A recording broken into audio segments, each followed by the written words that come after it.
joined here with State Representative Armando Martinez. Sir, tell us a little bit about what do you think the Rio Grande Valley needs? Well, actually the needs are very obvious, from infrastructure to transportation, and then, of course, healthcare and education are some of the biggest needs that we have in the Valley.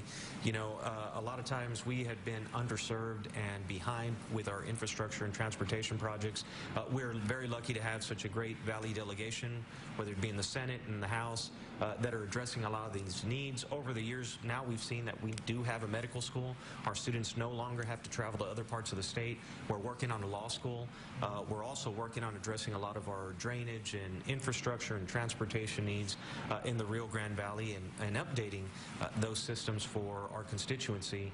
And when you come to healthcare and you talk about healthcare, we think about access and the need for our constituency in the Valley, and of course education. We just passed a very large education bill with over $9 billion of new funding for education. I think it's one of the biggest bills that we passed in decades, and I'm very, very proud of it and look forward to seeing that pass the Senate so that we can bring that much needed money and finance to our education system.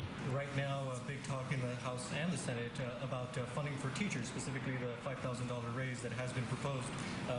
Where do you see something like this going? I would really want to see it pass. I support any type of raise for our teachers.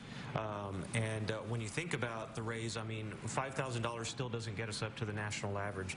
National average is about $57,000, and well, this would just put us at 50. So to me, I think, or actually 55,000. What we need is an additional 2,000 to make it 7 and put us up to the national average, so our teachers can compete and be on the same level playing field as teachers across the state of Texas and across our nation.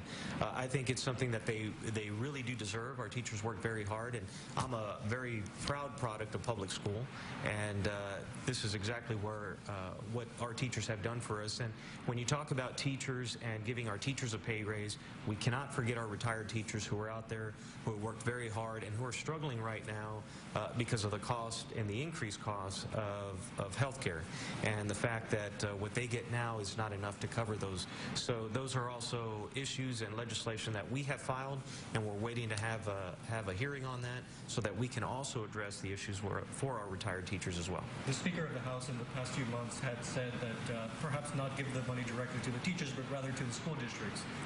What is your opinion on something like this? Well, I honestly think that our teachers should get it directly. I think, but the way everything is structured, yes, our school districts can receive it as long as our teachers are not tied to a merit pay increase, and they do receive that money for what they have done, and they do deserve that raise. So I think it's something that if we're going to do it that way, that it is addressed to where it goes directly to the teachers through the school, but I would prefer it to be a raise directly to them by the state. We also know, and I'm just trying to cover as many topics as possible. I know you've also had, I guess, you were talking about celebratory gunfire in the past few years as well. Yeah. What is the latest on that? So the latest on that is that has already been passed out of committee. A couple years ago, I was struck. I was a victim of celebratory gunfire, and we've heard it year after year about whether it's children or adults that have been affected by this. This is something that we need to stop and bring much more awareness to, and now this will carry a penalty so that if anybody is struck by celebratory gunfire and you have a irresponsible gun owner out there that is doing that, they will be fined and serve jail time if they are caught doing it. A lot of things happening in the Rio Grande Valley in terms of growth. We're seeing, just McAllen or the Harlingen-Brownsville area upgrading their airports. We're talking about the tourism. Where do you see the Rio Grande Valley going in the near future? I continue to see it grow. I mean, it has grown exponentially over the years. It's one of Hidalgo County is one of the fastest growing counties in the state, if not the nation. And when you see the dynamics between both of our counties working together, I see it to continue to grow. It offers so much down there in the valley, and if you start looking at a lot of the legislation that we've been passing, it's all about regional type legislation. And then you also have the merging of the metropolitan planning organizations. That is extremely important for the valley and to see the growth in transportation and the needs of transportation. So I think you will continue to see it grow. grow and expand, and there's much more to come for the Rio Grande Valley. Speaking of the merger of the MPOs, it's been a very hot topic, specifically in the South Texas region. Do you see that happening in the next few years?